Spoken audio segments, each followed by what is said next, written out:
Assalamualaikum warahmatullahi wabarakatuh. Halo semua, kembali lagi dengan saya Nadia Damayanti dengan NIM 23051410 dari kelas 2371G.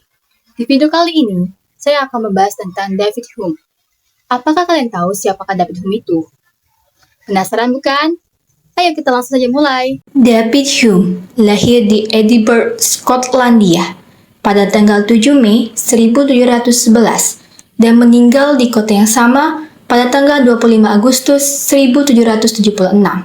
Dia adalah seorang filsuf, sejarawan, ekonom, pustakawan, dan penulis esai yang terkenal dengan sistem empirisme filosofis, skeptisme, dan naturalismenya yang sangat berpengaruh. Hume belajar di Universitas Edinburgh, tetapi dia merasa tidak puas dengan kurikulum yang berfokus pada teologi dan metafisika tradisional, yang mana saat itu ia memiliki minat pada filsafat dan ilmu pengetahuan sehingga mempelajarinya secara mandiri. Pemikirannya dipengaruhi oleh karya-karya filsuf seperti John Locke, George Berkeley, Thomas Hobbes, dan filsuf lainnya. Karya-karya utama Hume meliputi Theories of Human Nature 1739 sampai 1740, Inquiry Concerning Human Understanding 1748, Dialogues Concerning Natural Religion 1750, dan Inquiry Concerning the Principle of Morals 1751. Dia juga menulis sejarah Inggris, The History of England 1754 sampai 1761. Hume menghabiskan sebagian besar di hidupnya di Skotlandia, di mana dia bekerja sebagai pustakawan dan tutor. Dia melakukan perjalanan ke Prancis pada tahun 1734 sampai 1737, di mana dia bertemu dengan Voltaire dan filsuf pencerahan lainnya. Pengalaman-pengalaman ini membantunya mengembangkan pemikirannya tentang agama, moralitas, dan masyarakat. Ide-ide utama Hume. Empirisme. Hume meyakini bahwa semua pengetahuan berasal dari pengalaman. Kita tidak memiliki ide bawaan, melainkan memperoleh pengetahuan melalui indera kita dan interaksi dengan dunia. Pengalaman ini kemudian diolah oleh pikiran dan menghasilkan pengetahuan. Contohnya, bayangkan Anda melihat sebuah apel merah. Penglihatan, sentuhan, dan rasa Anda akan memberikan informasi tentang warna, tekstur, dan rasa apel. Informasi ini kemudian diolah oleh pikiran Anda dan menghasilkan pengetahuan tentang apel tersebut. Menurut Hume, semua pengetahuan diperoleh dengan cara ini, melalui pengalaman indrawi dan refleksi mental.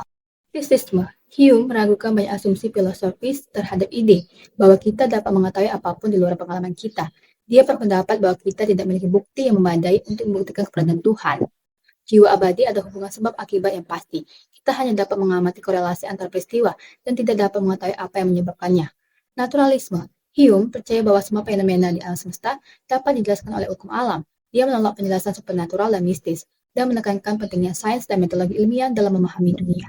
Ide-ide Hume saling terkait erat. Empirismenya adalah dasar dari skeptisismenya, dan skeptisismenya adalah dasar dari naturalismenya. Dia percaya bahwa kita hanya dapat mengetahui apa yang dapat kita amati, dan apa yang dapat kita amati hanya dapat dijelaskan oleh hukum alam. Pengaruh pada pemikiran filsafat. Hume memiliki pengaruh besar pada perkembangan pemikiran filsafat. Skeptisismenya menantang gagasan tradisional tentang pengetahuan dan kepastian, dan naturalismenya tentang moralitas meletakkan dasar bagi etika modern. Relevansi dengan zaman sekarang. Pemikiran Hume masih relevan dengan zaman sekarang. Empirismenya tetap menjadi salah satu aliran pemikiran paling penting dalam epistemologi, dan skeptisismenya terus menantang asumsi kita tentang pengetahuan, moralitas, dan realitas. Ini masih diperdebatkan oleh para filsuf dan ilmuwan saat ini, dan pemikiran Hume dapat membantu kita untuk memikirkan pertanyaan-pertanyaan ini dengan cara yang lebih kritis dan efektif. Kontribusi terhadap filsafat. Hume memberikan kontribusi penting pada bidang epistemologi, metafisika, etika, dan filsafat agama. Dia memperkenalkan konsep-konsep baru seperti empirisme radikal, skeptisisme humanea, dan naturalisme moral. Pemikirannya membantu menyelesaikan masalah-masalah filosofis seperti sifat pengetahuan, keberadaan Tuhan, dan dasar moralitas. Karyanya menginspirasi banyak filsuf lain termasuk Immanuel Kant, John Stuart Mill, dan David Lewis. Kontribusi dalam komunikasi.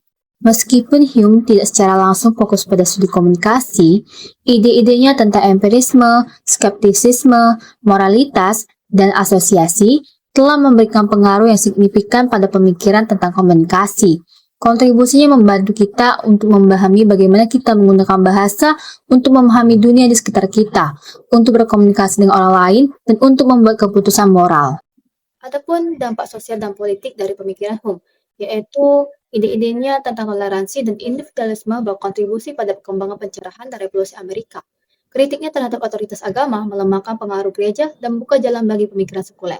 Pemikiran Hume juga mempengaruhi budaya dan sastra pada masanya. Ide-idenya tentang skeptisme dan empirisme menginspirasi para novelis, penyair, dan seniman untuk mengeksplorasi tema-tema seperti identitas, realitas, dan makna hidup.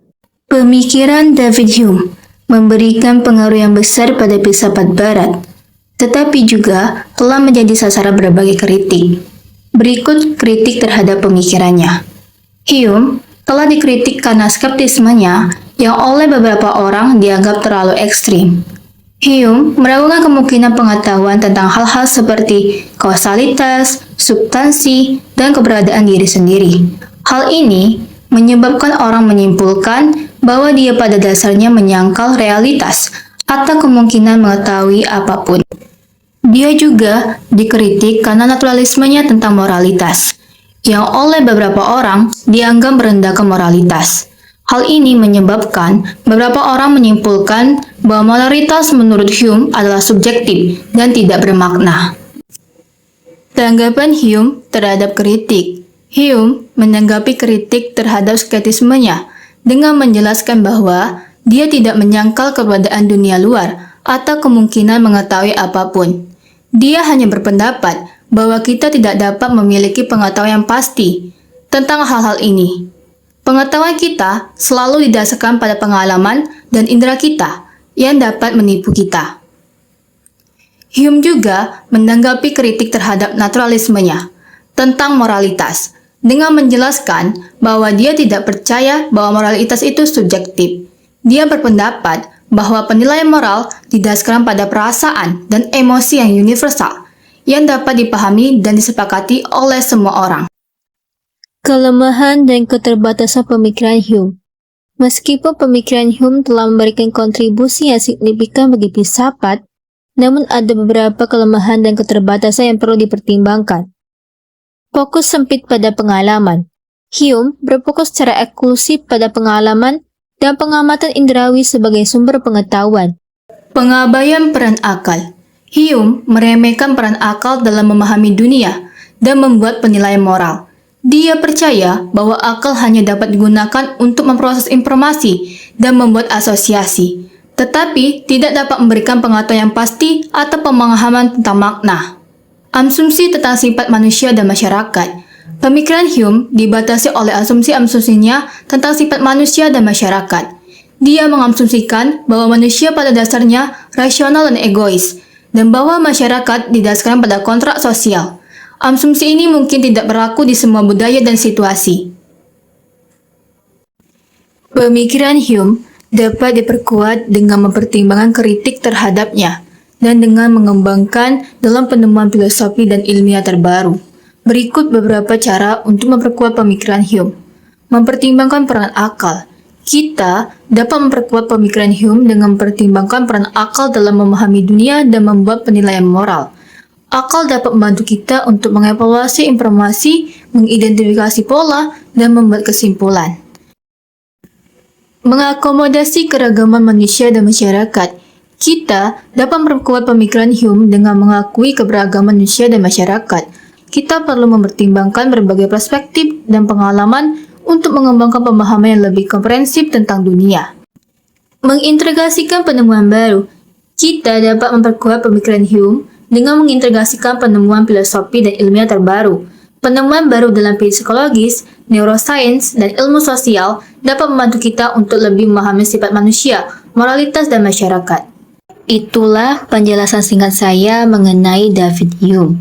Ada pula penilaian saya terhadap pemikiran Hume, yaitu meskipun banyak menerima kritik dan pertentangan dalam pemikirannya, tetapi di samping itu, Hume tetap berani untuk tetap berkontribusi dalam filsafat dengan hasil pemikirannya sendiri, yang mana aliran pemikirannya telah menjadi salah satu aliran paling penting dalam epistemologi dan bidang lainnya. Dari pemikiran Hume juga bisa kita ambil pelajaran, yaitu yang pertama, pentingnya berpikir kritis. Kedua, pengalaman dan observasi adalah sumber pengetahuan yang paling penting. Yang ketiga, Moralitas didasari oleh perasaan dan emosi seseorang, bukan oleh hukum alam. Yang keempat, memahami sifat manusia adalah kunci untuk memahami diri sendiri. Ada pula kesimpulan yang bisa saya berikan, yaitu pemikiran David Hume menawarkan banyak hal yang relevan dengan kehidupan saat ini.